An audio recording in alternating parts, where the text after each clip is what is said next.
Friend, I hope you are all doing well. आज का ये लेक्चर वीडियो क्लास 10 के लिए बहुत ही ज्यादा इंपॉर्टेंट होने वाला है। क्यों? क्योंकि इस लेक्चर वीडियो में हम कवर करेंगे चैप्टर 1 जिसका नाम है इलेक्ट्रिसिटी, और उस चैप्टर के इलेक्ट्रिसिटी चैप्टर का important formula related to this chapter हम पूरा फार्मूला कवर करेंगे, पहले फार्मूले से लेके आखिरी फार्मूले तक। और आखिरी टॉपिक आपका क्या है? पावर है। वहां तक हम सारे फार्मूले को कवर करेंगे और उनको याद भी करा देंगे इसी लेक्चर वीडियो में। तो ये लेक्चर वीडियो आप लोग अंत तक जरूर देखिएगा। My name is Subrata Dubey and I welcome to all on your beautiful channel name dynamo physics. अब आइए हम सबसे पहले देखते हैं सबसे पहला फार्मूला। और सबसे पहला फार्मूला क्या है? आप लोग को अगर याद ना हो, पढ़े भी होंगे इस चैप्टर को, कभी आप लोग पढ़ भी लिए होंगे इस चैप्टर को। अब आइए सबसे पहला फार्मूला हम आपको इस चैप्टर का बताने जा रहे हैं। सबसे पहला फार्मूला क्या है? Q is equal to N into e. Q is equal to क्या हो जाएगा? NE। अब ये कहां से आता है? आप लोगों ने एक टॉपिक पढ़ा होगा क्वांटाइजेशन ऑफ चार्ज से ये फार्मूला निकल कर आता है, वहां से इस फार्मूले की प्रोड्यूस होता है। अब यहां पर Q क्या होता है? तो Q हम लिखते हैं चार्ज। क्या लिखते हैं? चार्ज। और आप लोगों ने इस चैप्टर में जो सबसे पहला टॉपिक पढ़ा होगा वो क्या होगा? चार्ज। चार्ज क्या होता है, कितने टाइप्स के होते हैं, इसका सिंबल क्या होता है, ये सारी चीजें आप लोगों ने पढ़ रखी होंगी। अब उसके बाद बात की जाती है स्मॉल n की। तो स्मॉल n क्या होता है? स्मॉल n होता है number of electrons.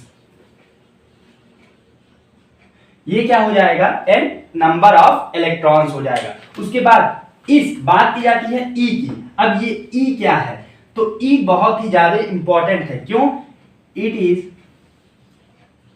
Charge on one electron. इसको हम इस नाम से भी जानते हैं और एक नाम से भी जानते हैं, और दूसरा नाम क्या हो जाएगा? फंडामेंटल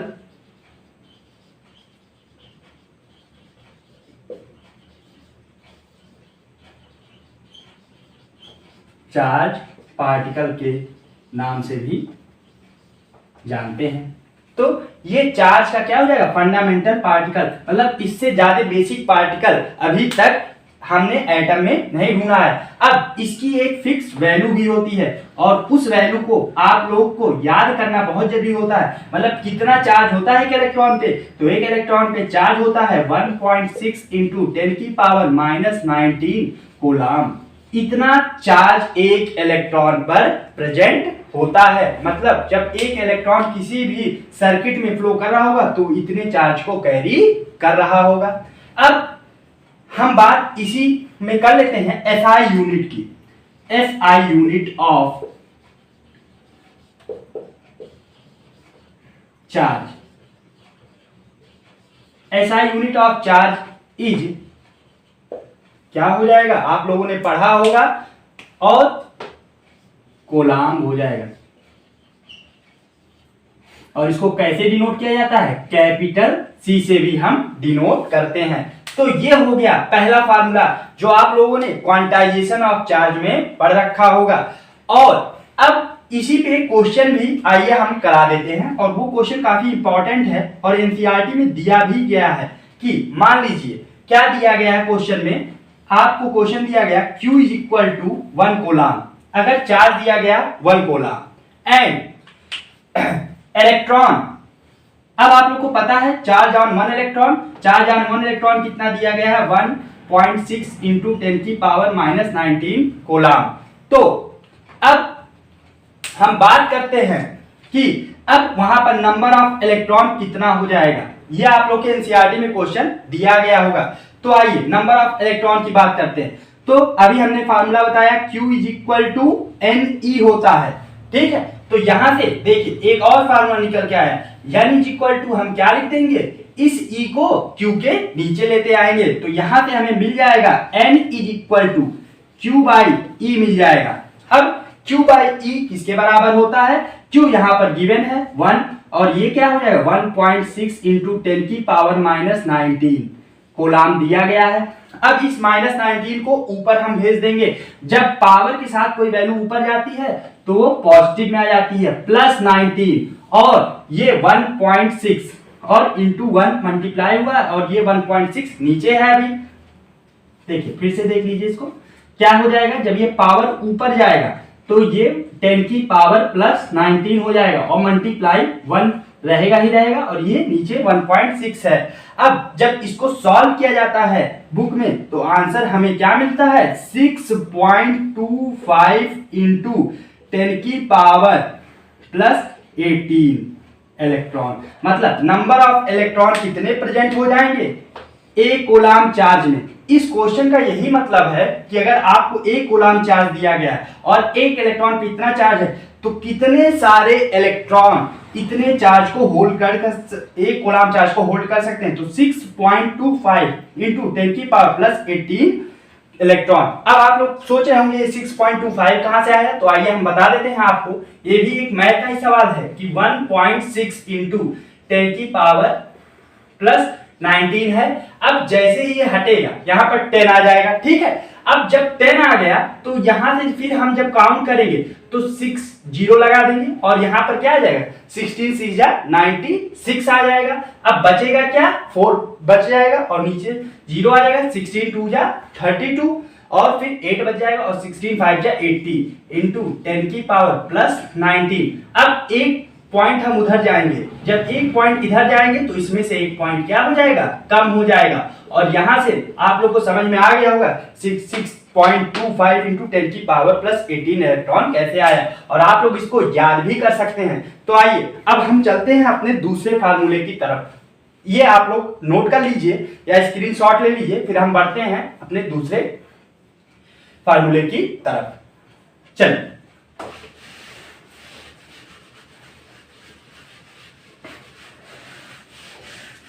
अब फार्मूला नंबर 2 की बात करते हैं। तो आई होप आप लोग को याद हुआ होगा कि क्वांटाइजेशन ऑफ चार्ज से आप लोग को पहला फार्मूला मिलता है। अब हम दूसरे फार्मूले की बात करते हैं।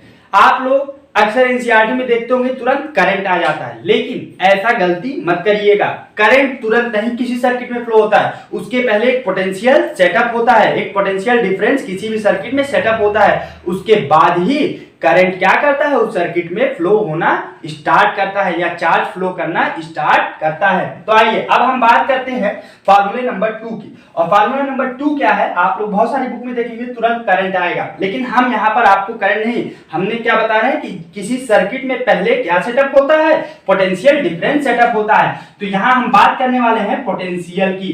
तो V इक्वल टू हम लिखने वाले हैं W/Q।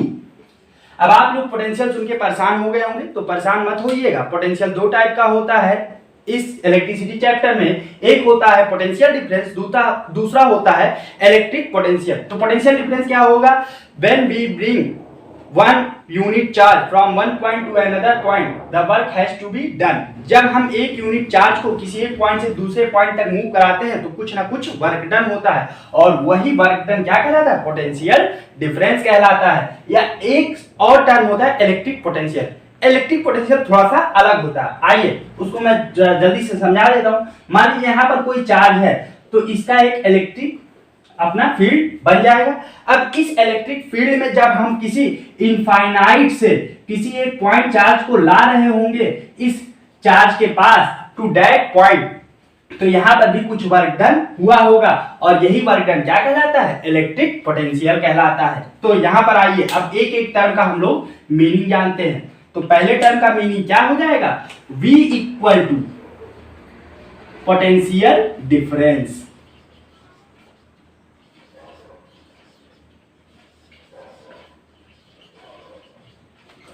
और W इज इक्वल टू क्या हो जाएगा, वर्क डन,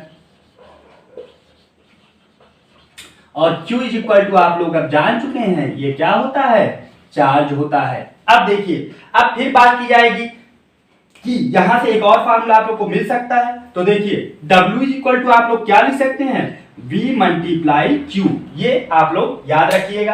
अब यहां पर बात की जाएगी SI यूनिट ऑफ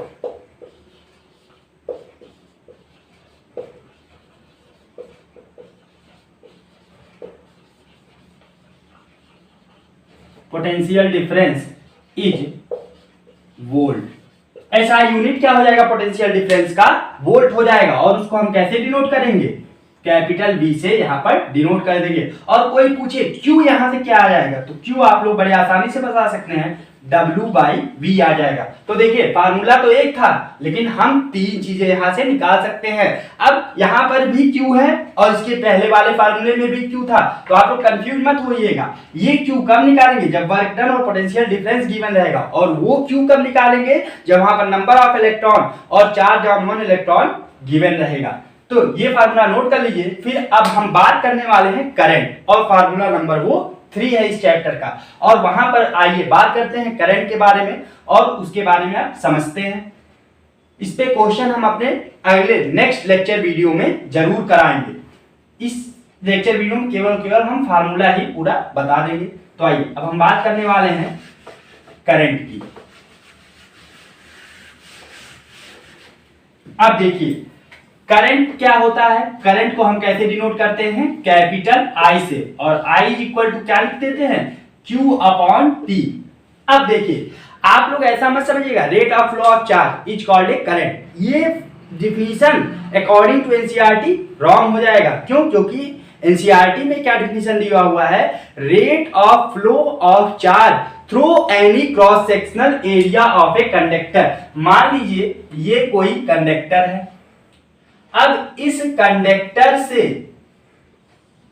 कुछ अमाउंट में चार्ज फ्लो करेगा, तो किसी ना किसी एरिया से पास होकर ही जाएगा। तो इस एरिया से कितना अमाउंट में आई फ्लो किया और कितने समय में फ्लो किया, तो इसको हम क्या कहते हैं? करंट कहते हैं। अब यहां पर आइए एक एक टर्म की हम बात कर लेते हैं। I इक्वल टू क्या हो जाएगा? I इक्वल टू आप लोग जान रहे हैं क्या होता है? इलेक्ट्रिक करंट, या फिर हम क्या कहते हैं इसको शॉर्ट टर्म में करंट भी कहा जाता है। और Q इज इक्वल टू क्या हो जाएगा? चार्ज। और टाइम इज इक्वल टू क्या हो जाएगा? T इज इक्वल टू क्या हो जाएगा? टाइम। अब यहां से आप लोग को इसकी एसआई यूनिट पता है। क्यों? क्योंकि इसको अभी हमने बताया, अभी हमने डिस्कस किया था। SI unit of charge is coulomb. अब देखिए एसआई यूनिट, अब हम बात करने वाले हैं करंट की। SI unit of current is ampere.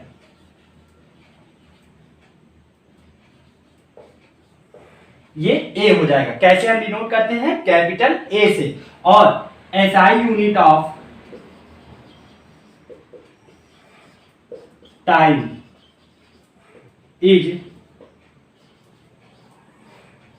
Second. और कैसे इसको डिनोट किया जाता है? स्मॉल एस से डिनोट कर दिया जाता है। तो ये हो जाएगा आप लोग का चार्ज और एसआई यूनिट ऑफ करंट और एसआई यूनिट ऑफ टाइम। अब आप लोग को एक और बात हम इसी लेक्चर वीडियो में बता दे रहे हैं। क्यों? क्योंकि ये फार्मूला इसमें हम बता ही रहे हैं, तो पूरा हम इन डिटेल बताएंगे। अब हम बात करेंगे 1 मिली एम्पियर की। और बहुत सारे बच्चों को 1 मिली एम्पियर में बहुत कंफ्यूजन होता है। सबसे पहले देखिए डिनोट कैसे किया जाएगा? 1 MA से डिनोट किया जाएगा। और ये आपका 1 मिली एम्पियर कितने एम्पियर के बराबर होता है? 10⁻³ एम्पियर के बराबर होता है। तो इस फार्मूले को आप एक बॉक्स बना के लिखिएगा ये सारी वैल्यू। और इसके बाद एक और बताने इसी में जा रहे हैं। और दूसरा क्या है? 1 माइक्रो एम्पियर।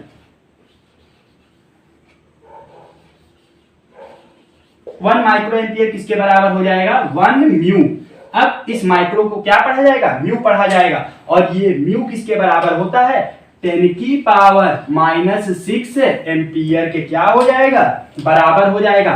तो ये इनकम्प्लीट, ये हो गया पूरा कंप्लीट फार्मूला जो आप लोग को उपयोग करना है। अब यहां से एक और फार्मूला बनता है। देखिए क्यू हर जगह आ रहा है, तो चार्ज के बारे में इसी वजह से आप लोग इन डिटेल पूरा पढ़ लीजिएगा। उसके बाद ही इस चैप्टर को आप लोग आगे पढ़ना शुरू करिएगा। क्यों? क्योंकि देखिए Q is equal to NE मिला, V is equal to W/Q मिला, और I is equal to Q/T, फिर यहां से Q is equal to IT मिल गया। अब यहां पर करंट और टाइम दिया रहेगा, तब हम चार्ज को निकालेंगे। अब आइए हम बात करते हैं। अब धीरे धीरे जैसे जैसे करंट फ्लो करेगा, अब जब धीरे धीरे एक सर्किट में करंट सेटअप होता है, तो वहां से एक लॉ उभर कर आता है। और वो लॉ क्या कहलाता है? ओम्स लॉ कहलाता है। इसके बाद आप लोग पढ़ेंगे और करंट को कौन सी डिवाइस मेजर करती है, आप लोग को पता भी होगा। करंट को मेजर करने वाली डिवाइस क्या कहलाती है?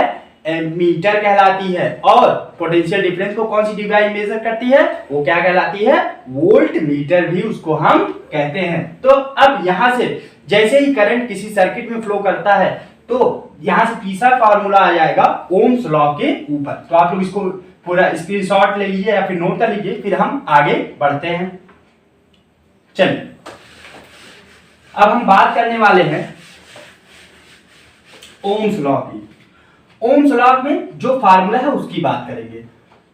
अब आप लोगों को पता होगा Ohm's law stated that potential difference is directly proportional to the applied current across the end of the conductor। Ohm's law ये कहता है कि जो आपका पोटेंशियल डिफरेंस है वो डायरेक्टली प्रोपोर्शनल होता है किसी भी करंट के जो भी किसी कंडक्टर में फ्लो कर रहा है, और V is directly proportional to I।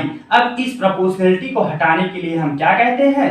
V is equal to IR। हाँ, अभी यहाँ बस हमने एक शॉर्ट फॉर्म का डिफिनीशन बताया है, और बाकी डिफिनीशन आपको पढ़ना होगा तो आप लोग कमेंट करिएगा और पूरा एक टॉपिक हम ओम्स लॉ पे बना देंगे।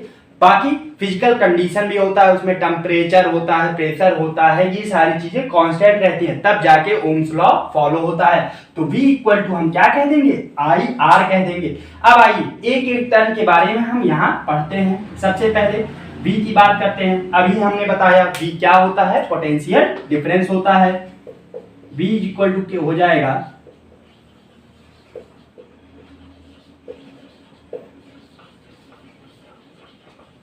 Potential difference. I equal to क्या हो जाएगा? करंट। और साथ में इसकी SI यूनिट भी हम लिख दे रहे हैं ताकि आप लोगों को कोई भी कंफ्यूजन ना रहे। करंट की SI यूनिट क्या होती है? एम्पियर। और पोटेंशियल डिफरेंस की SI यूनिट क्या होती है? वोल्ट होती है। अब जो एक नया टर्म आया है इसकी बात करते हैं। R इज इक्वल टू क्या होता है? रेजिस्टेंस। अब ये बहुत नया टर्म है, इसका मतलब अवरोध होता है। अगर हम शुद्ध हिंदी में बात करें, it means it is an obstruction. एक प्रकार का ऑब्स्ट्रक्शन है। किसी भी कंडक्टर का रेजिस्टेंस होता ही होता है, और हर एक कंडक्टर में ही रेजिस्टेंस पाया जाता है। इसका मतलब हर एक कंडक्टर क्या करता है? कहीं ना कहीं अपोज करता है फ्लो ऑफ चार्ज का, ठीक है। और चार्ज से हमारा क्या बनता है? करंट बनता है। अब बात करते हैं, अब इसकी स्पेशल बात करते हैं थोड़ी सी रेजिस्टेंस की। अब सबसे पहले इसकी हम बात कर लेते हैं SI unit. SI unit of resistance. I hope आप लोगों को समझ में आ रहा होगा। सबसे पहले हमने SI unit of resistance is ohm हो जाएगा। क्या हो जाएगा? ओम। और इसका सिंबल कुछ इस प्रकार से हम बनाते हैं ओम का सिंबल। क्यों? क्योंकि इसको ओम्स लॉ ने इस लॉ को दिया था, इसी वजह से उनके नाम पे ये रख दिया गया था। और इसकी हम बात करते हैं। अब देखिए यहां से एक और हमें फार्मूला मिल जाएगा। I इक्वल टू हम क्या लिख सकते हैं? V बाई R लिख सकते हैं, ठीक है। और एक और हमें फार्मूला मिल जाएगा इसी V इक्वल टू IR से। R इक्वल टू क्या हम लिख सकते हैं? R इक्वल टू लिख सकते हैं V बाई I। तो ये पहला फार्मूला, ये दूसरा फार्मूला, और ये आपको मिला तीसरा फार्मूला, ठीक है। तो रेजिस्टेंस को हम क्या कहते हैं? V अपॉन I भी कह सकते हैं, ratio of potential difference to the ratio to the electric current, ठीक है। यहां से हम इसको ये भी बता सकते हैं। अब हम बात करने वाले हैं इन डिटेल रेजिस्टेंस, और रेजिस्टेंस के ऊपर क्या क्या फार्मूले हैं, उसमें कौन कौन से टर्म इस्तेमाल किए जाते हैं, तो इनकी चर्चा अब हम आगे करने वाले हैं। तो आप लोग इसको नोट कर लीजिए। हाँ, ये कहां से आया? V directly proportional to I। ये आएगा ओम्स लॉ से। क्यों? जैसे ही कंडक्टर में, किसी भी कंडक्टर में या किसी भी सर्किट में करंट फ्लो करेगा तो दिया गया करंट अप्लाइड या पोटेंशियल डिफरेंस जो उसके अक्रॉस द एंड लग रहा है वो उसके डायरेक्टली प्रोपोर्शनल होता है, फिजिकल कंडीशन रिमेन कांस्टेंट हो। अब हम बात करने वाले हैं इसके आगे के फार्मूले की। चलिए आप लोग जल्दी से नोट कर लीजिए। ये पहला फार्मूला, ये दूसरा और ये तीसरा, और बीच में लिखा है SI unit of resistance is ohm. अब हम बात करने वाले चौथे फार्मूले की और बात करेंगे रेजिस्टेंस की। चलिए अब देखिए, अब हम बात करने वाले हैं चौथे फार्मूले की, और चौथा फार्मूला किस पे है? रेजिस्टेंस पे है। और रेजिस्टेंस की एसआई यूनिट क्या होती है, आप लोग जरूर याद कर लीजिएगा, एसआई यूनिट ऑफ रेजिस्टेंस। इसको हम यहां भी लिख रहे हैं, क्यों? क्योंकि आपको याद करना कंपलसरी है। SI unit of resistance is ohm. ये हो गया। अब देखिए R इक्वल टू हमें क्या मिलता है फार्मूला, रो L बाई ए। अब यहां आइए एक एक टर्म के बारे में हम इन डिटेल समझते हैं। सबसे पहले जो कैपिटल R है वो आपका क्या है, रेजिस्टेंस ऑफ द कंडक्टर है। रेजिस्टेंस मत कहिए, इसको क्या कहिए, रेजिस्टेंस ऑफ द कंडक्टर। तो आप लोग को और क्लियर हो जाएगा कि ये किस चीज में पाया जाता है। तो कंडक्टर में, किसी भी कंडक्टर का अपना एक खुद का रेजिस्टेंस होता है। और रो, यहां पर ये रो कहलाता है, रो और रेजिस्टिविटी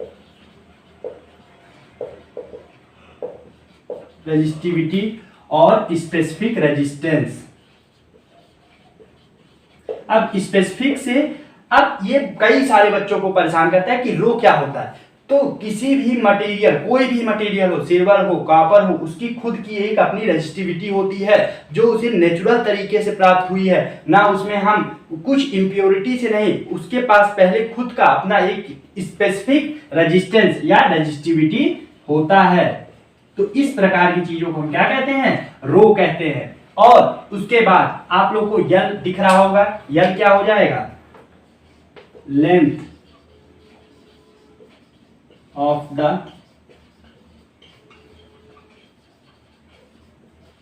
कंडक्टर, और ए क्या हो जाएगा, area of cross section.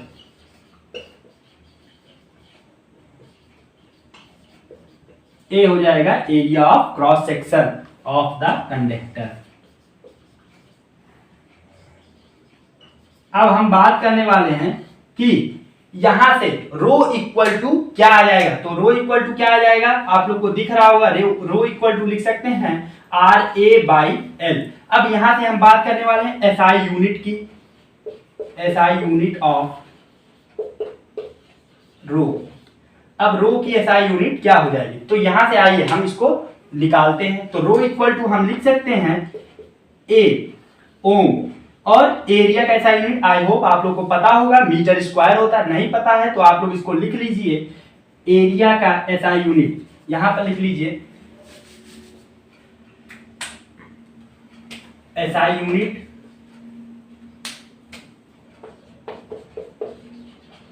Of area equal to metre square equal to A के बराबर हो जाएगा। और लेंथ का ऐसा यूनिट क्या हो जाएगा, मीटर हो जाएगा। अब देखिए ये मीटर से ये मीटर कैंसिल हो गया और आंसर क्या आ गया, आंसर आ गया आपका ओम मीटर। तो यहां से आप लोग को एक बात पता चली कि एसआई यूनिट ऑफ रो क्या हो जाएगा, यहीं पर आप लोग लिख लीजिए ओम मीटर हो जाएगा। तो इसको याद रखिएगा, ये कई बच्चों को भूल जाता है और इस वजह से एसआई यूनिट पे हम इतना जोर दे रहे हैं। क्यों? क्योंकि एसआई यूनिट अगर आप एग्जाम में नहीं लिखते हैं तो आपका मार्क्स जरूर डिटेक्ट हो जाएगा। क्यों? क्योंकि बोर्ड में एसआई यूनिट लिखने पे ही पूरा मार्क्स मिलता है, नहीं तो आधा या एक नंबर आपका कट जाएगा बोर्ड एग्जाम में। इसी वजह से एसआई यूनिट पे हम ज्यादा जोर दे रहे हैं। अब इसके बाद बात करते हैं, अब जैसे ही रेजिस्टेंस आता है, अब ये रेजिस्टेंस को हम कंबाइन करते हैं, और रेजिस्टेंस को जब कंबाइन करते हैं तो दो तरीके से हम कॉम्बिनेशन करते हैं। और पहला कॉम्बिनेशन क्या है, सीरीज कॉम्बिनेशन, दूसरा कॉम्बिनेशन कैसा है, पैरेलल कॉम्बिनेशन। तो उन सब चीजों को आप लोगों ने पढ़ रखा होगा, और अब हम यहाँ पर आप लोगों को उसका फार्मूला बता देते हैं। चलिए ये आप लोग नोट कर लीजिए, फिर हम आगे बढ़ते हैं और बात करते हैं जल्दी से सीरीज कॉम्बिनेशन की।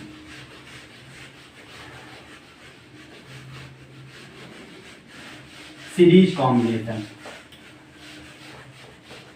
अब रेजिस्टेंस आप लोग को पता है कि ऐसे ही तो किया जाता है। ये पहला रेजिस्टेंस हो गया, मान लीजिए दूसरा रेजिस्टेंस हो गया, और मान लीजिए तीसरा रेजिस्टेंस हो गया।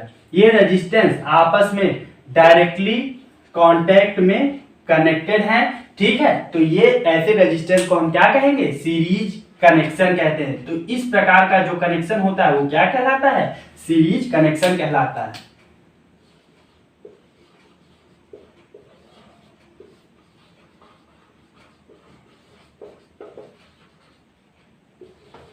Of resistance, series connection of resistance. अब यहाँ पर इसके लिए फार्मूला क्या बनाया गया है, तो इसके लिए एक ही फार्मूला बनाया गया है RS। RS इक्वल टू क्या हो जाएगा, R1 register plus R2 register plus R3 register and so on plus Rn। अगर Rn तक रजिस्टर है तो Rn तक हो जाएगा। बस यहाँ पर एक टर्म जानने लायक है, RS क्या होता है, इक्विवेलेंट रेजिस्टेंस होता है।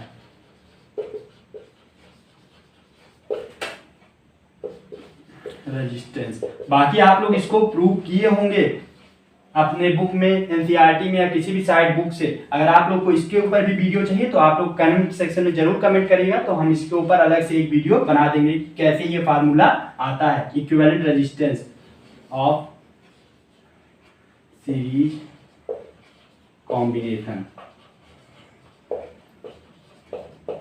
अब हम बात करने वाले हैं जो दूसरा कॉम्बिनेशन होता है, और वो क्या होता है, पैरेलल कॉम्बिनेशन होता है। तो आइए अब हम बात करने वाले हैं पैरेलल कॉम्बिनेशन की। तो आप लोग इसको लिख लिए होंगे, फिर हम बात करने वाले हैं पैरेलल कॉम्बिनेशन की। चलिए अब पैरेलल कॉम्बिनेशन क्या होगा, शायद हमें नंबर भूल गया, लेकिन आप लोग ध्यान देते रहिएगा या लिख लीजिएगा खुद से, पैरेलल कॉम्बिनेशन।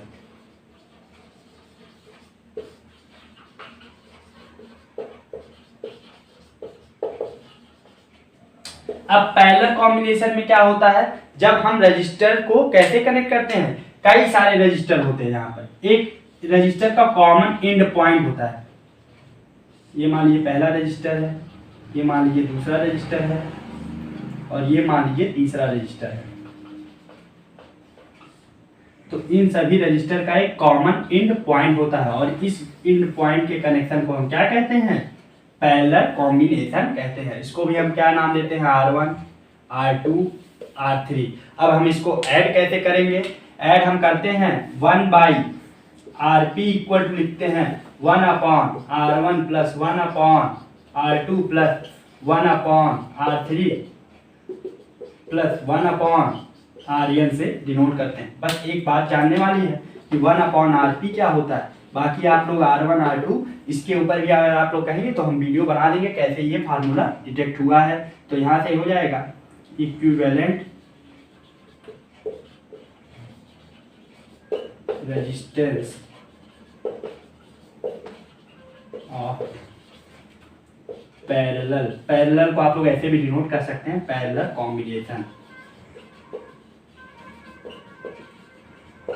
चलिए आप लोग इसको नोट कर लीजिए, फिर हम आगे बढ़ते हैं और बात करते हैं फार्मूला नंबर 8 की, जो किस पे बेस है, एनर्जी पे। क्यों, क्योंकि किसी भी वायर में या बल्ब ही जल रहा होगा या आपकी मोबाइल ही चल रही होगी तो हीट हो जाती है। तो इसका मतलब मोबाइल के अंदर भी क्या है, कहीं ना कहीं करंट फ्लो कर रहा है। अब जब करंट फ्लो कर रहा है तो वो आपकी मोबाइल हीट हो जा रही है, तो वो वहां पर जो करंट आ रहा है, इलेक्ट्रिकल एनर्जी आ रहा है, वो हीट एनर्जी में चेंज हो जा रहा है।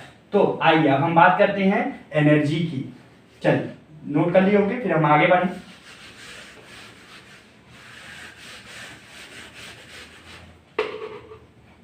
आप लोग इस पे ध्यान देते रहिए, कौन सा क्वेश्चन, कौन सा फार्मूला नंबर है, ये हमको भूल गया है, लेकिन ध्यान देते रहिएगा और आप लोग लिख भी लीजिएगा। अब हम बात करने वाले हैं एनर्जी की। एनर्जी तो यहाँ पर जो भी रेजिस्टेंस में ऑफर्ड होता है ऑब्स्ट्रक्शन, वो किस में चेंज हो जाता है, हीट एनर्जी में चेंज हो जाता है। अब आइए, जो हमने सबसे पहला फार्मूला, दूसरा फार्मूला हमने पढ़ा था, तीसरा फार्मूला शायद पढ़ा था, V इक्वल टू W/Q होता है। तो W इक्वल टू क्या हो जाएगा, V इंटू Q हो जाएगा। ठीक है, यहां तक आप लोग को नहीं दिक्कत है। अब W इक्वल टू हम क्या लिख सकते हैं, VIT लिख सकते हैं। तो बहुत सारे लोगों के मन में कंफ्यूजन हो गया, IT कहां से आ गया। तो अभी हमने इसी फार्मूले की सीरीज में बताया था Q इक्वल टू IT होता है।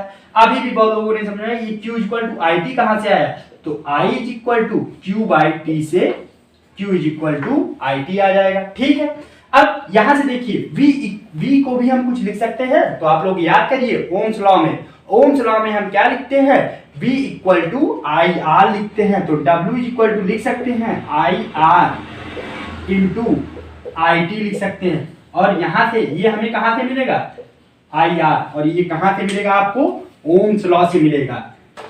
तो देखिए जैसे हमने सीरीज में पूरा फार्मूला बताया वैसे वैसे हमने इसको पूरा प्रूव भी किया, ठीक है। तो देखिए W इज इक्वल टू हम क्या लिखेंगे, I स्क्वायर R T हो जाएगा, ठीक है।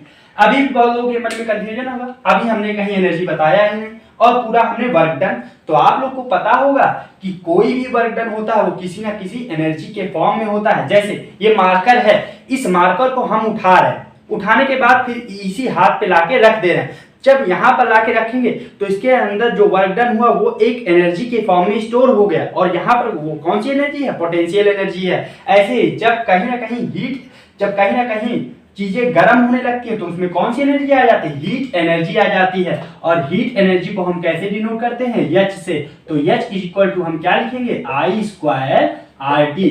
और ये पूरा फार्मूला क्या कहलाता है, joules law of heating effect, joules law of heating effect कहलाता है। तो यहां से आपको एक और लॉ पता चला और वो दूसरा लॉ क्या था, सबसे पहला लॉ था आपका ओम्स लॉ और दूसरा लॉ क्या हो गया, joules law of heating effect. अब हम बात करने वाले हैं इस चैप्टर के आखिरी टॉपिक की और आखिरी टॉपिक क्या है, पावर है और उसके बेस फार्मूला। तो यहां से ये प्रूव हो गया, आप लोग इसको लिख लीजिए। फिर हम आगे बढ़ते हैं और बात करते हैं पावर की।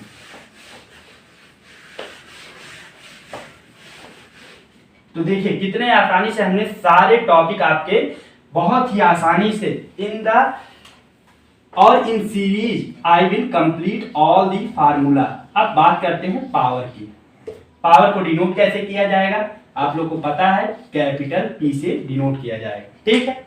अब पावर अगर हम बात करें तो आप लोगों ने पिछले साल पढ़ा होगा कि rate of doing work is called power. अब यहाँ पर इलेक्ट्रिकल एनर्जी में क्या होता है पावर, तो कोई भी एप्लियंसेस अगर वो कितनी इलेक्ट्रिक एनर्जी कंज्यूम कर रहा है और कितने टाइम में कर रहा है तो इस प्रकार की चीज को हम क्या कहेंगे, पावर कहेंगे। अब पावर इज इक्वल टू, जो आप लोग सामान्य सा फार्मूला जानते हैं वो क्या जानते हैं, P is equal to W/T होता है। और आपका ये W किसके बराबर हो सकता है, एनर्जी बाय टाइम के भी बराबर हो सकता है, ठीक है। तो यहां से आप लोग को एक और फार्मूला मिलता है, E is equal to P into T के बराबर हो जाएगा, ठीक है। ये एनर्जी का एक और फार्मूला मिला, ठीक, इसको याद रखिएगा, ये एनर्जी का फार्मूला है। अब देखिए क्या पावर के तीन फार्मूले होते हैं, कौन कौन से होते हैं हम यहां पर लिख दे रहे हैं। P इज इक्वल टू होता है VI is equal to V square by R और इज इक्वल टू क्या हो जाएगा, I स्क्वायर R। ये तीनों फार्मूले अभी हम इसी वीडियो में प्रूव भी कर देंगे। तो आइए सबसे पहले बात करते हैं V इक्वल टू I कैसे आता है। तो आप लोग को अगेन पोटेंशियल डिफरेंस पे जाना होगा। V इक्वल टू W/Q होता है, तो W इक्वल टू क्या हो जाएगा, VQ हो जाएगा। तो W इक्वल टू हम क्या लिख सकते हैं, VIT लिख सकते हैं। कहां से, Q is equal to IT से। अभी हमने जस्ट पहले इसके प्रूव कराया है, W इक्वल टू VIT। अब put the value of W, यहां पर लिखेंगे put the value of W और इसको इक्वेशन 1 मान लेंगे। Put the value of W in equation 1। अब इस W की वैल्यू को जब हम इक्वेशन 1 में रखेंगे तो हमें क्या मिल जाएगा, P is equal to VIT upon T हो जाएगा और ये से ये कैंसल और सबसे पहला फार्मूला हमारा क्या आ गया, P इक्वल टू VI आ गया। सबसे पहला फार्मूला आपका प्रूव हो गया, P इक्वल टू VI। अब देखिए अब आप लोग क्या लिख सकते हैं, as we know that V equal to IR होता है, तो इसकी वैल्यू जब हम एबव इक्वेशन में पुट करेंगे इसी VI में तो क्या मिल जाएगा, I स्क्वायर R मिल जाएगा। तो ये हो गया आपका दूसरा फार्मूला, ये हो गया पहला फार्मूला और ये आपका आ गया दूसरा फार्मूला। अब जल्दी से आप लोग लिख लीजिए ताकि हम तीसरा फार्मूला लिख पाए और फिर हम आगे बढ़े। जल्दी से आप लोग इसको नोट कर लीजिए, फिर हम आगे बढ़ते हैं और बात करते हैं तीसरे फार्मूले की, V स्क्वायर बाई R कैसे आया। चलिए तो हमने क्या क्या आपको बताया, कैसे आया, P इक्वल टू, सबसे पहले हमने बताया P equal to VI prove कराया और फिर P equal to I square R prove कराया। अब देखिए अगर आप लोग को याद हो V इक्वल टू IR होता है तो I इक्वल टू क्या हो सकता है, V बाई R हो सकता है। तो पुट द वैल्यू ऑफ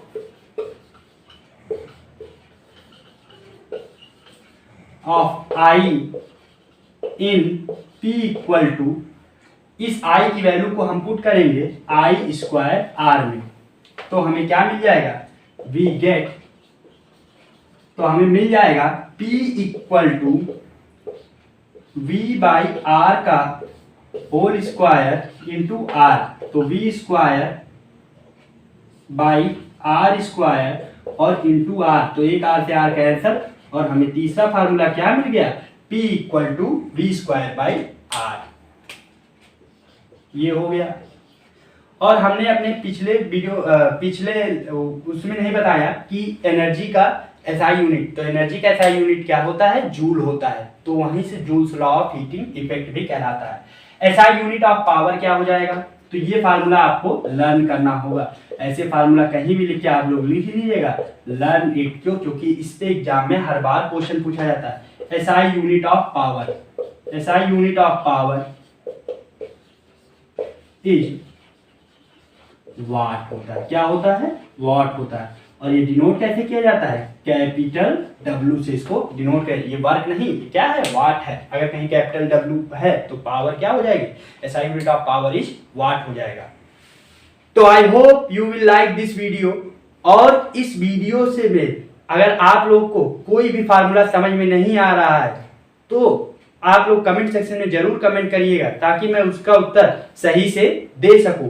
और इस चैप्टर, जो चैप्टर क्या है, इलेक्ट्रिसिटी, अगर इसका कोई भी टॉपिक में आपको समस्या आ रही है या कोई भी प्रॉब्लम हो रहा है समझने में, या कोई क्वेश्चन ओरिएंटेड है, तो आप लोग जरूर बताइएगा। और मैं अपने नेक्स्ट लेक्चर वीडियो में इसका इन सारे फार्मूलों के ऊपर बेस्ड एक क्वेश्चन सीरीज भी लाने वाला हूं, जो कुछ बेहतरीन क्वेश्चन होंगे। उसमें कॉम्बिनेशन ऑफ रेजिस्टेंस पे बहुत अच्छे सवाल कराए जाएंगे, जिससे आप लोग का एकदम कॉन्सेप्ट क्लियर हो जाएगा कि कैसे हम पता करेंगे कोई सीरीज में कनेक्शन है, कोई पैरेलल में कनेक्शन है, या पावर के ऊपर या इस वाट के ऊपर। बहुत सारे क्वेश्चन ऐसे हैं जो बन सकते हैं और जो एग्जाम में पूछे भी गए हैं, तो हम उन क्वेश्चन को जरूर से जरूर सॉल्व कराएंगे।